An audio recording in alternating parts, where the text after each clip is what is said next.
वेदांत सार हम सुबोधिनी टीका के साथ पढ़ रहे हैं।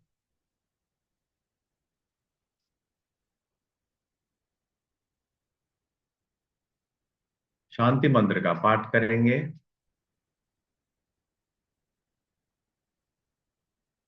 ओम सहनाववतु सहनौ भुनक्तु सह वीर्यङ्करवावहै तेजस्विनावधीतमस्तु मा विद्विषावहै। ओम शांति शांति शांति। ॐ भद्रं कर्णेभिः शृणुयाम देवाः भद्रं पश्येमाक्षवीर्यजत्राः स्थिरैरङ्गैः सुष्ठुवांसस्तनूभिः व्यशेम देवहितं यदायुः। स्वस्ति न इन्द्रो वृद्धश्रवाः स्वस्ति नः पूषा विश्ववेदाः स्वस्ति नस्तार्क्ष्यो अरिष्टनेमिः स्वस्ति नो बृहस्पतिर्दधातु। ओम शांति शांति शांति। ओम सदाशिवसमारंभां शंकराचार्यमध्यमाम् अस्मदाचार्यपर्यन्तां वन्दे गुरुपरम्पराम्। श्रुतिस्मृतिपुराणानाम् आलयं करुणालयं नमामि भगवत्पादं शङ्करं लोकशङ्करम्।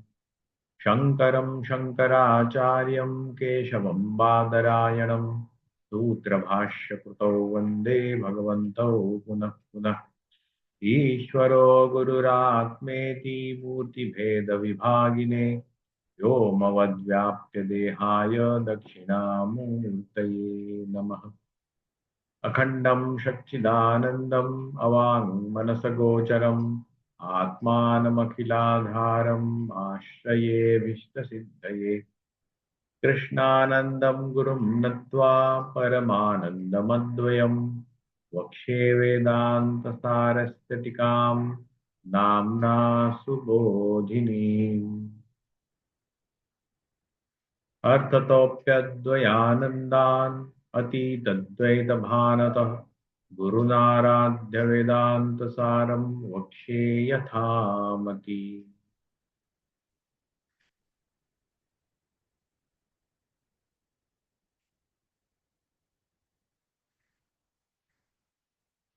वेदांत सार की हम टीका पढ़ रहे हैं।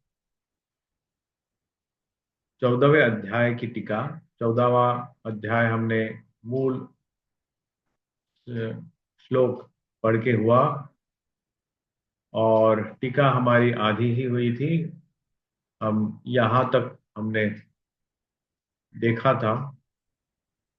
इस टीका में और इस 14वें अध्याय में हम देखते हैं कि सूक्ष्म शरीर व्यष्टि और समष्टि इन दो भागों में मतलब कलेक्टिवली एंड इंडिविजुअली समझाया गया है। ईश्वर और प्राज्ञ, ईश्वर संकल्पने के साथ और सूक्ष्म शरीर, ईश्वर का सूक्ष्म शरीर और जीव का सूक्ष्म शरीर। अभी देखते हैं आगे का भाग।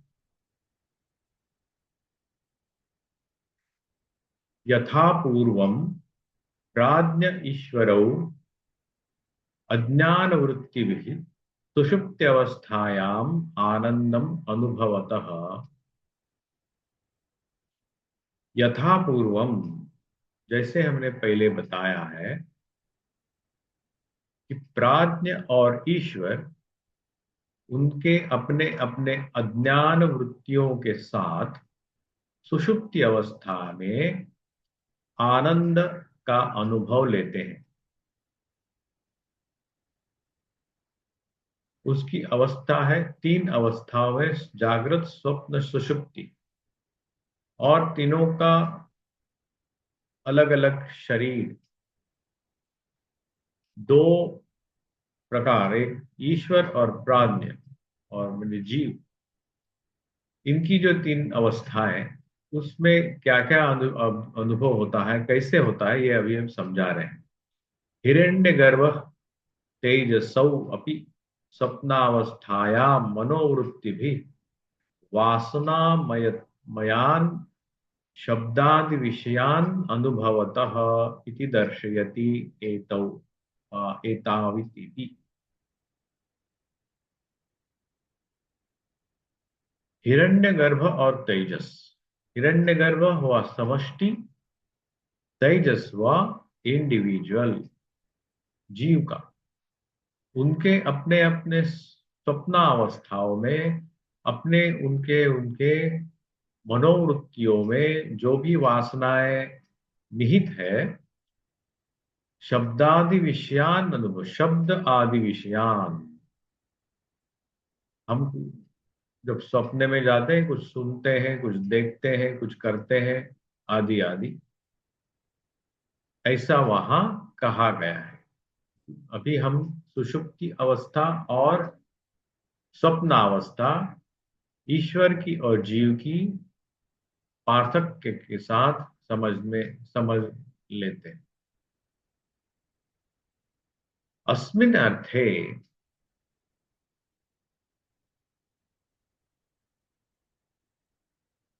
श्रुतिम उदाहरति प्रवि प्रविविक्तेति। श्रुति को, श्रुति का एक अनुमोदन लिया जाता है। प्रविविक्त एति, क्या है वो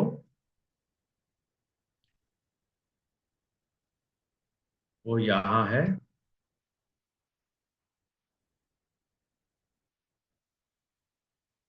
प्रविविक्त भुक्, ये प्रविविक्त भुक् तेजस, ये तेजस, ये प्रविविक्त भुक् है, मतलब वो भोक्ता है, इस हिसाब से वहां बताया गया है। अस्मिन अर्थे, इसी, कौन सा अर्थ है ये, जो सुषुप्ति अवस्था में और स्वप्नावस्था में तेजस क्या क्या करता है, उसका अनुमोदन श्रुति से लिया हुआ है। इह अपि विज्ञानमयादि कोशत्रयस्य समष्टि रूपस्य तद अवच्छिन्न सूत्रात्मनश्च व्यष्टि रूप विज्ञानमयादि कोशत्रयस्य तद अवच्छिन्न तेजस चैतन्यस्य च वनवृक्षादि तद्वत् तद अवच्छिन्न आकाशादि दृष्टान्तम दृष्टांत मुखेन अभेदम दर्शयति अत्र अपि इति।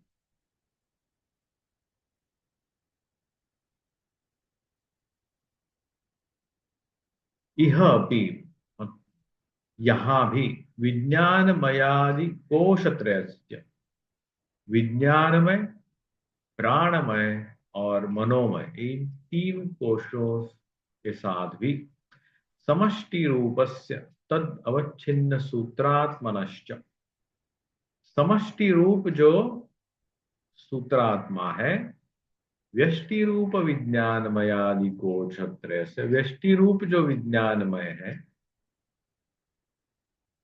तद अवच्छिन्न तेजस चैतन्यस्य, और उसको कहते हैं तेजस, क्योंकि अवच्छिन्न है, उसके तीन, व्यष्टि रूप से अवच्छिन्न है, उसके लिए उसको तेजस कहा है। इस चैतन्यस्य जो वन वृक्षादि तद अवच्छिन्न, वन वृक्षादिवत,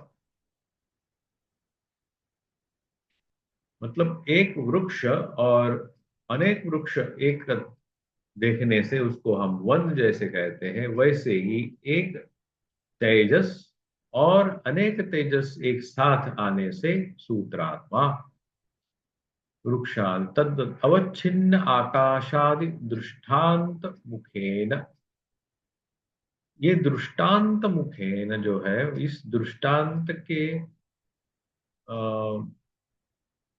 जैसा ही अभेदम दर्शयति, उन दोनों का अभेद है, मतलब वन में, अरण्य में जो वृक्ष है वही इंडिविजुअल है, वृक्ष है, दोनों में अभेद है। अत्र अपि, यहां भी वैसे ही समझना है।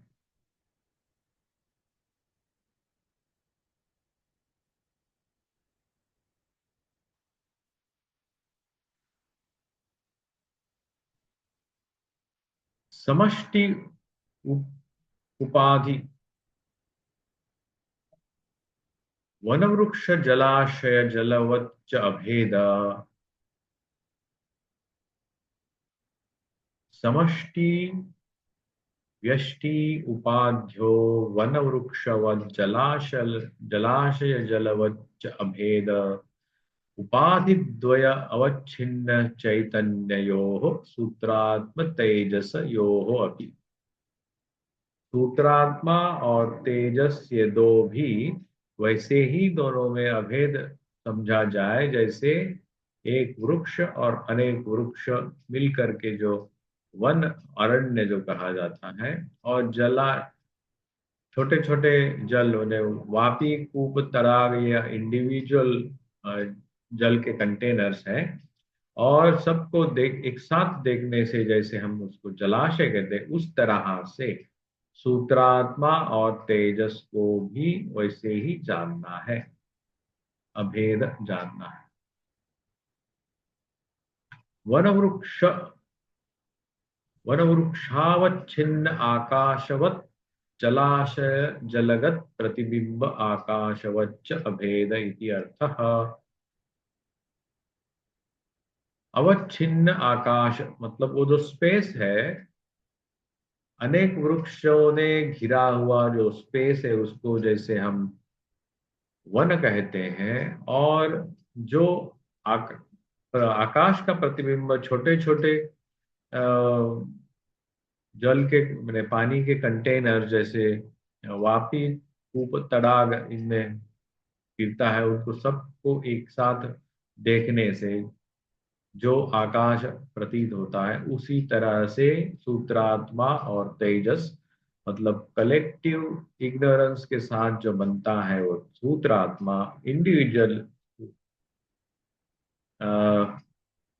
अज्ञान से अज्ञान अवच्छिन्न चैतन्य जो है उसको तेजस कहते हैं, वो उस दोनों में अभेद समझना चाहिए।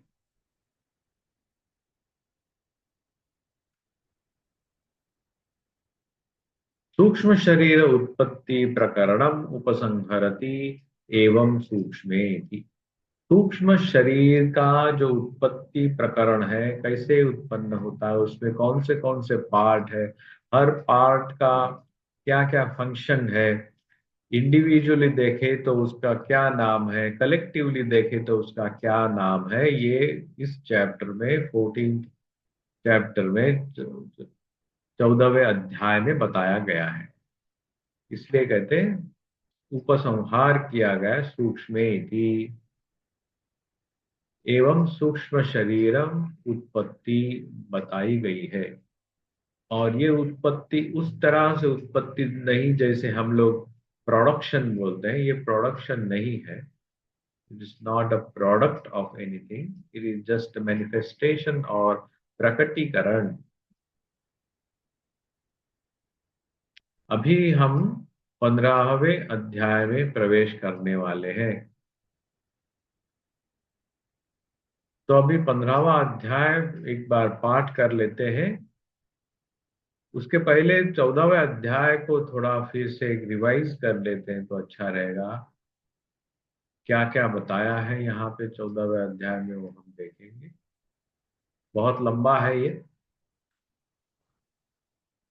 सूक्ष्म शरीर एक बुद्धि विषयतया, सूक्ष्म शरीर को अत्र अपि अखिल सूक्ष्म शरीरम एक बुद्धि विषयतया, जितने भी सूक्ष्म शरीर है उसको एक बुद्धि में मतलब एकीकरण, इन वन शॉट देखना है, अलग अलग नहीं समझना है। वनवत जलाशय वच्च, जैसे उदाहरण फिर से हम दोहराएंगे। वन और जलाशय, वन कलेक्शन ऑफ इंडिविजुअल ट्रीज, जलाशय collection of individual containers of water, वापी कूप तड़ाग। समष्टि अनेक बुद्धि विषयतया वनवद जलवद्वा व्यष्टिरपि भवति। उनके अलग अलग नाम भी देखे हमने। समष्टि उपहित चैतन्य सूत्रात्मा, समष्टि उपहित चैतन्य जो है तो सूत्रात्मा नाम दिया उसको, वो हिरण्यगर्भ भी नाम दिया उसको, और प्राण, ये तीन नाम वहां पे समष्टि उपहित चैतन्य को दिए गए। सूत्रात्मा क्यों कहते हैं? क्योंकि उसमें सर्वस्व अनुस्यूतत्वात्, सब में वो पिरोया गया है, इसलिए सूत्रात्मा। जैसे धागे के साथ एक धागा सब मणियों में पिरोया जाता, उसमें क्या क्या शक्ति है? ज्ञान शक्ति है, इच्छा शक्ति है, क्रिया शक्ति है। ये तीन शक्तियां उस सूत्रात्मा हिरण्यगर्भ और प्राण में है। स्थूल प्रपंच अपेक्षा सूक्ष्म शरीरम, और ये स्थूल शरीर से पृथक है उसका, उस पंच महाभूतों के तन्मात्राओं से बनने के कारण ये सूक्ष्म है। सूक्ष्मत्वात् सूक्ष्म शरीरम, इसलिए उसे सूक्ष्म शरीर कहा गया है। विज्ञानमयादि कोशत्रय उसमें आते हैं। इस स्थूल शरीर का जो पार्ट है, तीन कोश उसमें, स्थूल शरीर, सूक्ष्म शरीर और कारण शरीर। हमने कारण शरीर कुछ समय पहले देखा था, उसमें सुषुप्ति का आविष्कार होता है। अभी देखते हैं सूक्ष्म शरीर, और उसमें स्वप्नावस्था वहां पे है। स्थूल शरीर भी हमने कुछ समय पहले देखा, जहाँ हमारे इंद्रियां, हमारे हाथ पैर कैसे होते हैं, क्या है और कैसे होते हैं। जागृत वासनामयत्वात् स्वप्न अतः स्थूल प्रपंच लय स्थानम उच्यते। ये मनोवृत्तियों में वासनामय होने के कारण हम स्वप्न देखते हैं, और स्थूल प्रपंच वहां लय होता है, मतलब नष्ट नहीं होता। लय और डिस्ट्रक्शन ये दोनों अलग अलग है। Dissolution and destruction, these two words are different. लय होता है। एतत् व्यष्टि उपहितम चैतन्यम तेजसो भवति। व्यष्टि मतलब इंडिविजुअल इग्नोरेंस के साथ जो चैतन्य है उसे कहते हैं तेजस। तेजोमय अंतःकरण उपहितत्वात्, उसमें अंतःकरण उपहित है। उसमें अंतःकरण मतलब मन और बुद्धि उसमें है। अस्यापि अयं व्यष्टि स्थूल शरीर अपेक्षया सूक्ष्मत्वात् इति हेतोः सूक्ष्म शरीर विज्ञानमयादिकोश जागृत वासनामयत्वात् स्वप्नः। तो ये 14वां अध्याय इस तरह से सूक्ष्म विषय जो है उनका अनुभव करता है। और 14वें अध्याय में यही कहा गया है। अभी प्रारंभ करते हैं 15वां अध्याय।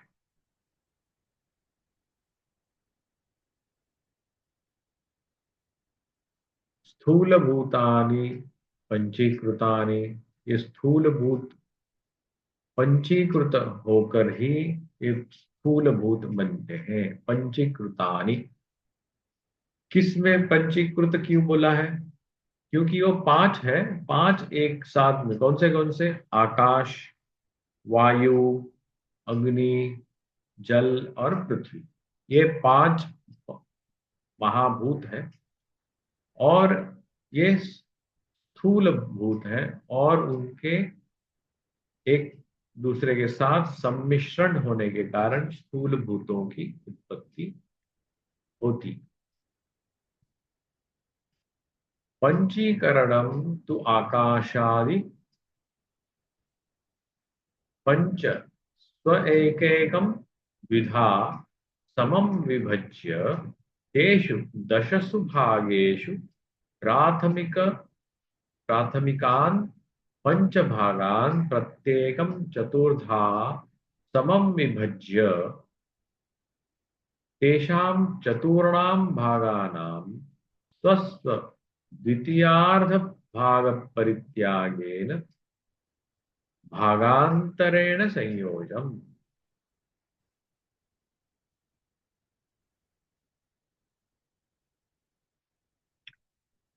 ये पंचीकरण कैसे होता है इसका एक फॉर्मूला दिया गया है। This is an equation kind of how it has been formed. पंचीकरणम, पंच, पांच, पंच और ईकरणम, एक दूसरे के साथ सम्मिश्रण हुआ। तो आकाशादि पंच स्वय एकैकम विधा, म्हणजे जो पांच है उनके दो दो भाग हुए हर एक के, तो 10 हो गए। द्विधा समम विभज्य, दो भागों में समान रूप से उनमें भाग हो गए। तेषु दशसु भागेषु, उन 10 भागों भागों में प्राथमिकान पंच भागान, जो प्राथमिक पांच मूल भूत है, प्रत्येकम चतुर्धा समम विभज्य, जो प्राथमिक है उसमें चार भाग हो गए, चार चार। तेषां चतुर्णाम भागानाम स्वस्व द्वितीयार्ध भाग परित्यागेन, जो आधा जो दूसरा है उसको उन्होंने अलग कर दिया। भागांतरेषु संयोजन, और जो दूसरा बचा हुआ आधा है उसमें दूसरे चार एक साथ मिल गए।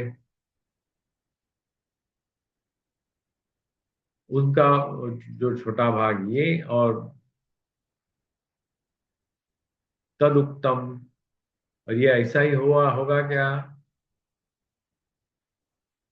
अब देखिए हर चीज में, हर पंचमहाभूत में, मतलब हम लोग जिसके साथ अ, व्यवहार करते हैं, उन पंचभूतों में प्रत्येक चीज थोड़ी मात्रा में दूसरे भूतों की, भूत मतलब जो स्थूल भूत है उनका मिलता है। पृथ्वी में जड़त्व ज्यादा है, पृथ्वी तत्व ज्यादा है, लेकिन उसमें अग्नि तत्व भी है, जल तत्व भी है, वायु तत्व भी है, स्पेस भी है,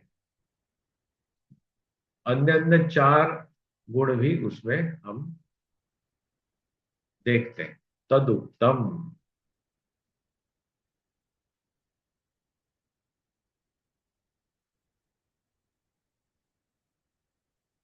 द्विधा विधाय च एकैकं चतुर्धा प्रथमं पुनः स्वस्वेतर द्वितीयांशयोः जनात् पंच पंचते इति। द्विधा विधाय, दोन भाग किए, एकैकं चतुर्था प्रथमं पुनः, और जो एक भाग रहा उसके चार भाग करे। स्वस्वेतर द्वितीयांशैर्योजनात् पंच पंचते, और दूसरों का जो आधा है उसमें वो मिल गए। खुद में आधा हुआ, खुद में फिर से उस जो बचा है उसका और चार हुआ, और दूसरे के साथ ये चार मिल गए। अस्य अप्रामाण्यम न आशंकनीयम, ये अप्रामाण्य है ऐसी आशंका न करें। त्रिवृत्त करण श्रुते पंचीकरणस्य अपि उपलक्षणत्वात् त्रिवृत्करणे श्रुते है। श्रुति में त्रिवृत्करण एक प्रकरण है। त्रिवृत्त, ये यहाँ पंच, पांच भूतों का एक साथ सम्मिश्रण बताया है, और श्रुति में तीन भूतों का बताया। मतलब आकाश और वायु लिया नहीं वहां पे, पृथ्वी, जल और अग्नि, ये तीनों को लिया है। पंचानाम पंचात्मकत्वे समाने अपि तेषु च विशेषात् तद्वाद पंचानां पंचात्मकत्वे समानेऽपि तेषु च वैशेष्यात् तद्वाद तद्वाद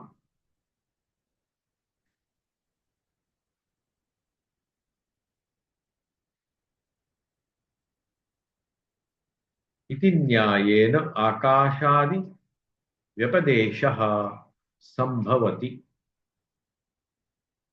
पंचानां पंचात्मकत्वे समाने अपि तेषु च वैशेष्यात्, पांचों को पांचों में समान भावे हम थोड़ी थोड़ी मात्रा में सब में देखते हैं, उनकी विशेषताएं देखते हैं। तदानीम आकाशे शब्दः अभिव्यज्यते, आकाश में शब्द सुनाई देता है। वायौ शब्द स्पर्श, हर एक में कुछ ना कुछ एक विशेषताएं वहां पे दिखाई देती है। आकाश में शब्द है। विभज्यते, अभिव्यज्यते, शब्द अभिव्यज्यते। वायु, वायु में शब्द स्पर्श, ये दो बढ़ गए वायु में। शब्द जो आकाश का है और स्पर्श वायु का अपना खुद है। अग्नौ शब्द स्पर्श रूपाणी, तीन आ गए अग्नि में, अभी तीन गुण आ गए उसमें। अग्नि जब प्रफुल्लित, उसको शब्द भी सुनाई देता है, रु रु रु ऐसा शब्द अग्नि का। उसको शब्द स्पर्श कर सकते हैं, उसका उष्ण स्पर्श हमें पता चलता है। रूपाणी, उसको एक रूप है, मतलब उसको एक शेप आता है अग्नि को, उसको कलर भी है।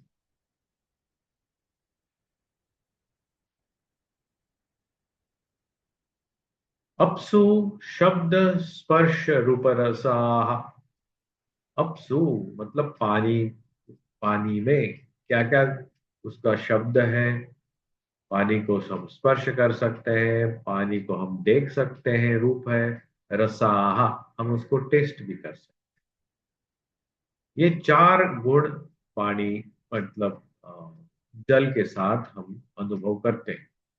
पृथिव्याम शब्द स्पर्श रूप रसगंधा च, पृथ्वी में शब्द स्पर्श रूप रस और गंध, मतलब उसका सुगंध, नाक से सूंघने वाला,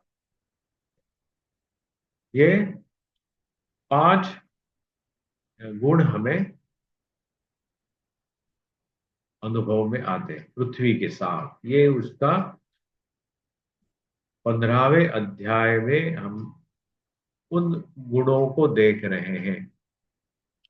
पंचीकरण होता है, और पंचीकरण के साथ उन उन स्थूल भूतों में अपने अपने गुणों के साथ, जिनके साथ उनका सम्मिश्रण हुआ है, उनके गुण भी देखने में आते हैं। तो इसका अर्थ यही निकाला जाएगा कि उस भूत में, मतलब उस मैटर में दूसरे चार भी निहित है। पृथ्वी में पांच ही गुण दिखाई देते हैं, इसलिए इसके मतलब पृथ्वी का जो गंध जो स्वभाव है उसके साथ दूसरे चार भी, जो दूसरे अलग अलग भूतों के अपने अपने गुण अपने साथ लेकर वो पृथ्वी के साथ जुड़ गए। 15वें अध्याय में यही हम देख रहे हैं, 15वां अध्याय। और अभी इस 15वें अध्याय का हम टीका देखते हैं। 15वें अध्याय की टीका हम देखेंगे। अथ इदानीं स्थूल शरीर उत्पत्तिम निरूपयितुम उत्क्रमते स्थूल इति। अथ इदानीं, अथ, ये अथ शब्द जो है इसके बाद, इसके बाद हमने तो सूक्ष्म शरीर की उत्पत्ति देखी, कैसे होता है, उसमें क्या क्या होता है, उसमें कितने पार्ट है। समष्टि सूक्ष्म शरीर देखा, व्यष्टि सूक्ष्म शरीर देखा। अथ इदानीम, अभी उसके बाद, इदानीम अभी शुरू हो रहा है। स्थूल शरीरोत्पत्ति, स्थूल शरीर की उत्पत्ति में निरूपयितुम उत्क्रमते, उसका निरूपण किया जा रहा है। स्थूल शरीर का की उत्पत्ति कैसे होती। तू शब्दतः पूर्वस्माद् वैषम्यम द्योतयति पंचीकृतानि इति। तू शब्दतः, तू शब्द ने एक आक्षेप भी लिया जाता है कभी कभार कि वैषम्यम दो द्योतयति, वैषम्य का उजागर, वैषम्य के उजागर किया जाता है कैसे, पंचीकृतानि, क्योंकि त्रिवृतकरण किसी श्रुति में कहा गया है और अभी आप पंचीकृत बोल रहे हैं, ये वैषम्य तो नहीं। अपंचीकृत सूक्ष्म भूत अपेक्षया,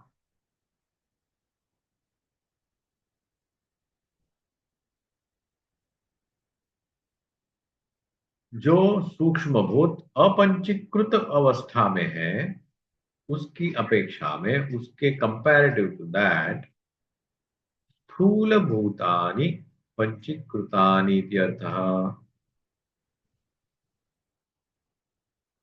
जो सूक्ष्म भूत अपंचीकृत अवस्था में है, अव्याकृत अवस्था में है, उनके तुलना में स्थूल भूतानि, स्थूल भूत,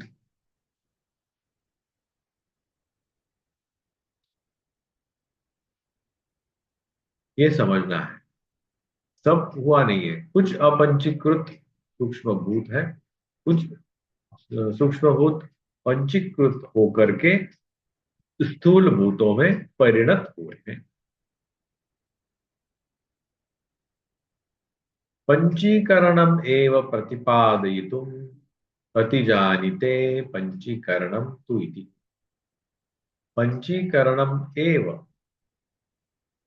प्रतिपादयितुम, पंचीकरण का प्रतिपादन करने के लिए हम अभी आरंभ कर रहे हैं। पंचीकरण प्रकारमेव आह आकाशेति।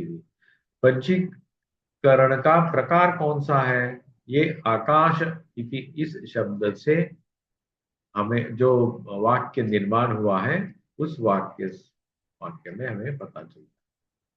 अयम अर्थ, हाँ यही उसका अर्थ है। सृष्टि काले, सृष्टि जब निर् तैयार हुई, सकल प्राण्य दृष्टवत दृष्टौ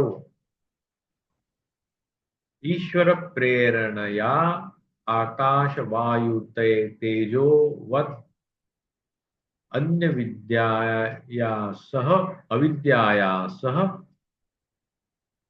सॉरी, सहायभूत सहायभूतान परमात्मनः, सृष्टि के काल में।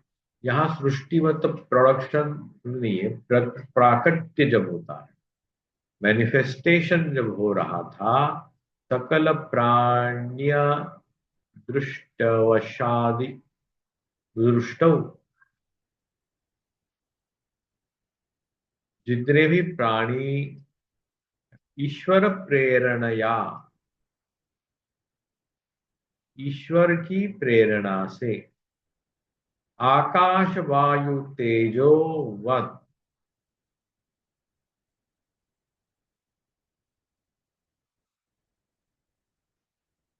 अविद्या अविद्या सहाय भूतात, अविद्या के सहाय भूत होने के कारण, उसका सहाय लेते हुए, परमात्मनः सकाशाद अनुक्रम अनुक्रम जातानि तान्य अपंचीकृतानि सूक्ष्माणि व्यवहार सामर्थ्यान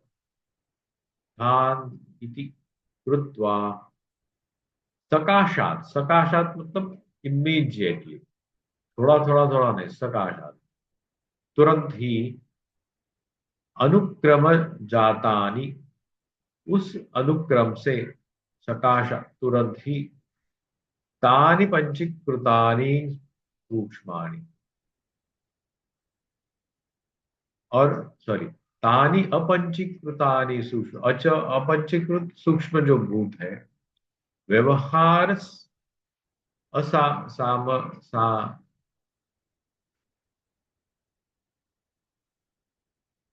व्यवहार समर्थान, जो व्यवहार हमने प्रोडक्शन, सॉरी प्रोडक्शन नहीं, ट्रांजैक्शनल फॉर्म में जब आना हो रहा, कृत्वा ट्रांजैक्शनल फॉर्म में जब आया हो, तदीय स्थौल्यापेक्षया, स्थौल्य अपेक्षा, स्थूल अपेक्षया,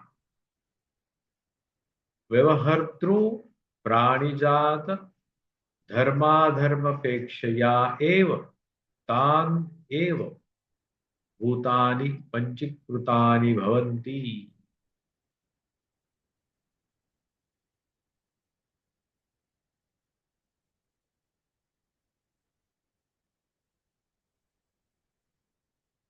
ये जो पार्ट है हम अगली बार करेंगे सृष्टि का, क्योंकि इसके पहले अभी नया चैप्टर शुरू हो रहा है, ये नया चैप्टर हम अगली बार देखेंगे। तो इतना तक आज रहने दो, क्योंकि नहीं तो दोनों में कॉन्फ्लिक्ट हो जाएगा, और ये जो है ना सृष्टि काल है।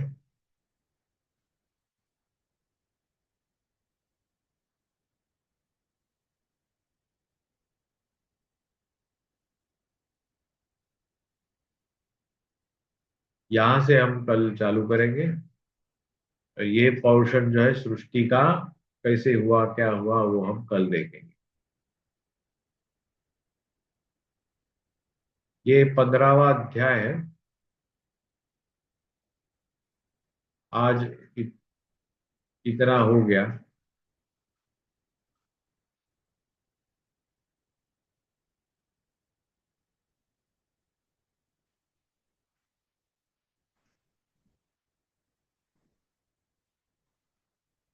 15वें अध्याय में पंचीकरण के बारे में बताया गया है, और उसका आधा पार्ट हम अगली बार देखेंगे। श्लोक तो पूरा हो गया है, टीका हम आगे देखेंगे, उसकी क्या क्या किस तरह से उसका पंचीकृत हुआ है। पांच पंच जो भूत हैं, मतलब आकाश, वायु, अग्नि, जल और पृथ्वी, ये एक दूसरे के साथ सम्मिश्रण कैसे होते हैं, किस प्रपोर्शन में होते हैं, ये हमने देखा। तो आज का पार्ट यही हम समाप्त करते हैं। अगली बार हम यहाँ से आरंभ करेंगे।